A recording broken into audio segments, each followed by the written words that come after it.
today the lecture will be on osteoblast implantation. Okay, so this is kind of a newer therapy. It has been in the market for 8 to 10 years and it is gaining momentum. Let me tell you one thing, this comes under regeneration. And 20 years back we never imagined that we'll be having so many joint replacements or so many things. So if today is the era of joint replacements, 20 years ahead will be the era of regeneration. So now you do hair transplant. So at that time there will be cells. So there will be hair regeneration, skin regeneration. So now we put artificial tooth. So after that, this tooth can be regenerated from the own cells.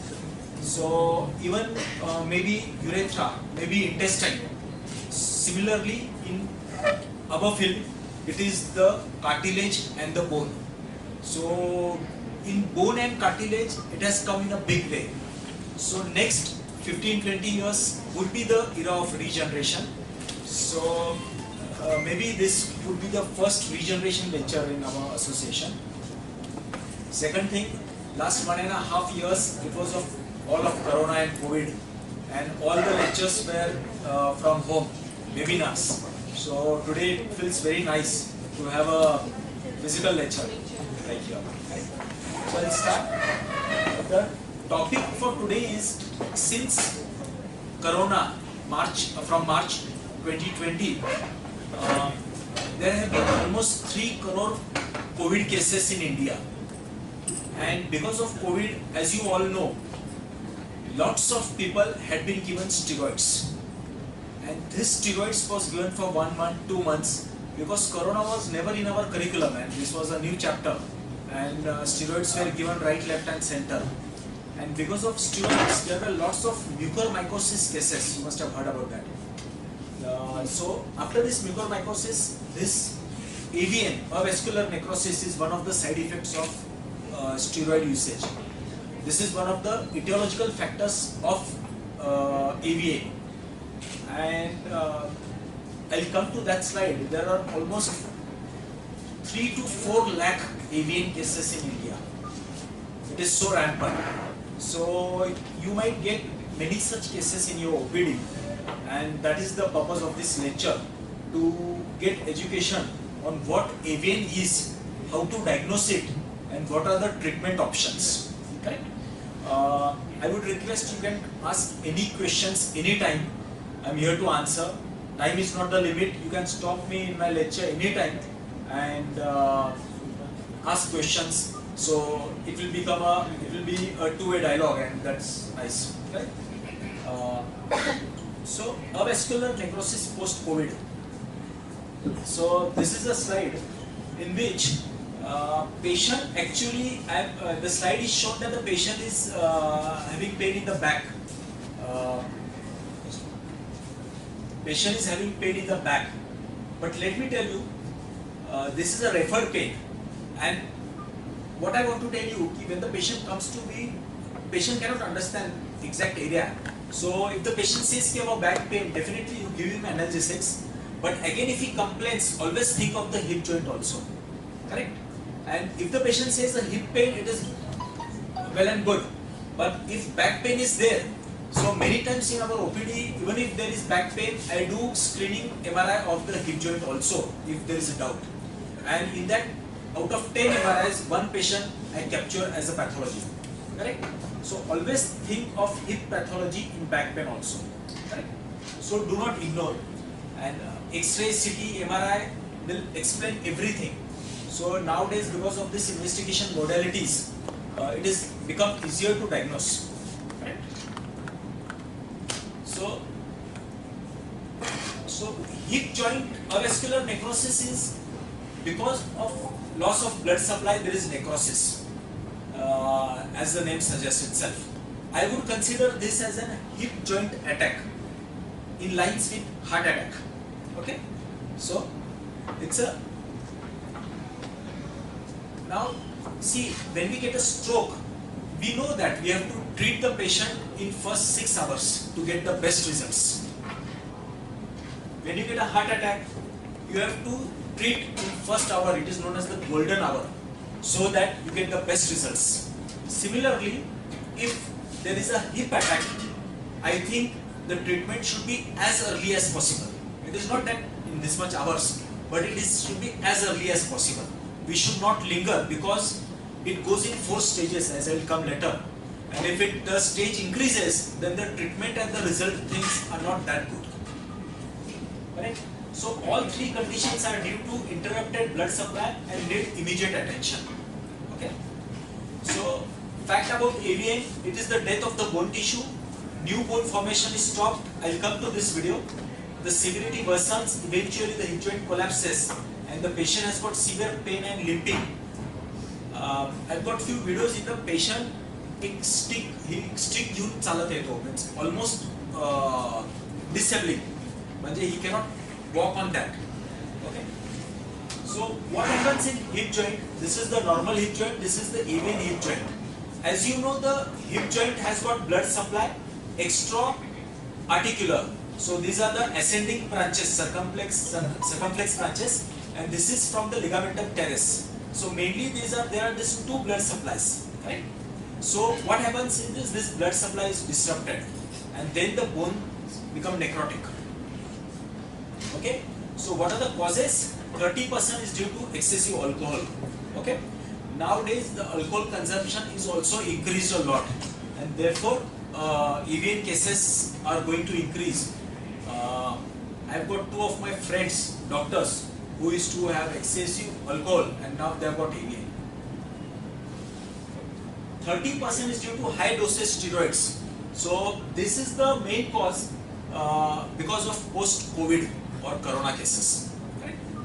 20% is due to trauma. When the patient falls, the blood vessel ruptures and then it doesn't regenerate, and then there is AVN.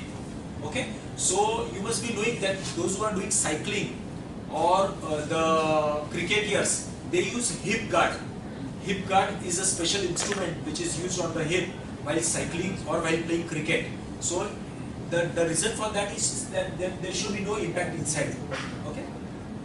And fourth is because of sedentary lifestyle. What happens?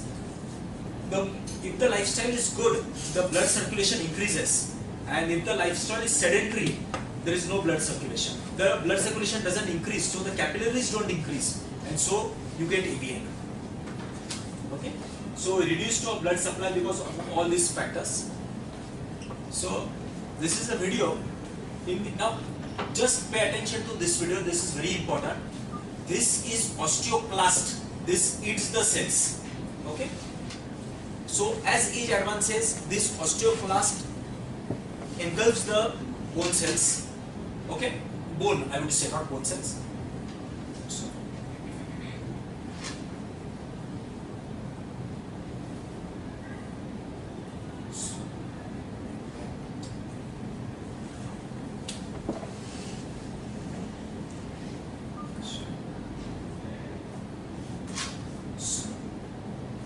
So understand 3 things. This is the osteoclast. C. Okay. This is osteoblast. This regenerates the cells, and these are osteocytes. It acts as a bridge between the gaps, and on that gaps, new osteoblast, new cell is developed. Okay.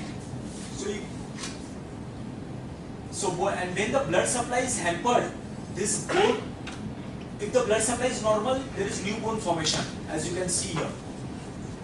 But if this blood supply is hampered because of steroids in corona cases, then there is the death of the bones. Okay, necrosis.